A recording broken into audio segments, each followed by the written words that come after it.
மா இன்னைக்கு நம்ம வீட்ல என்ன சமையல்? நம்ம வீட்ல எல்லாருக்குமே கோல்டு, அதனால காரசாரமா சூப்பரான சமையல் பண்ணியிருக்கேன். வா என்னன்னு பார்க்கலாம். சுட சுட சாதம்.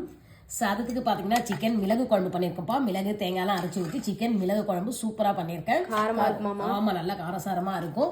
அதுக்கப்புறம் பார்த்தீங்கன்னா மிளகு ரசம் வச்சிருக்கேன், சிக்கன் 65, அப்புறம் மீன் வந்து வஞ்சிர மீன் வறுத்து வச்சிருக்கேன். இதுவும் மிளகு தூவி இருக்கல, மேலே தூவி இருக்கேன். சுஷ்மி வந்து ரசம் ஊற்றி சாப்பிட போகிறோம் சொல்லிட்டாப்பா. அவளுக்கு ரசத்தை ஊற்றிட்டு சிக்கன் வச்சிடலாம்.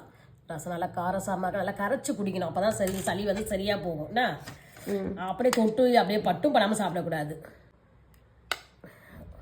எங்க உடம்பு பாத்தீங்கன்னா என்னவோ குழந்தைங்க உடம்போடவே ரொம்பவே மோசமா இருக்கு. பாத்தீங்களா எங்க குரல்ல எப்படி இருக்கு? இது இப்ப சாப்பிட்டு நான் அப்புறமா வச்சுக்கிறேன். அப்புறம் வச்சுக்கிறியா?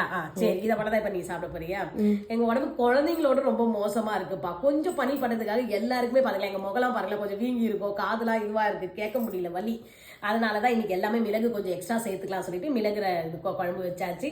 நம்ம வீட்டுல இன்னைக்கு இந்த சமையல் தான் பண்ணியிருக்கேன். உங்க வீட்டுல எல்லாம் என்ன சமையல் சொல்லிட்டு சொல்லுங்க. சமையல் எல்லாம் சுட சுட ரெடியா இருக்கு. வாங்க ஒருவர்களே சாப்பிடலாம்.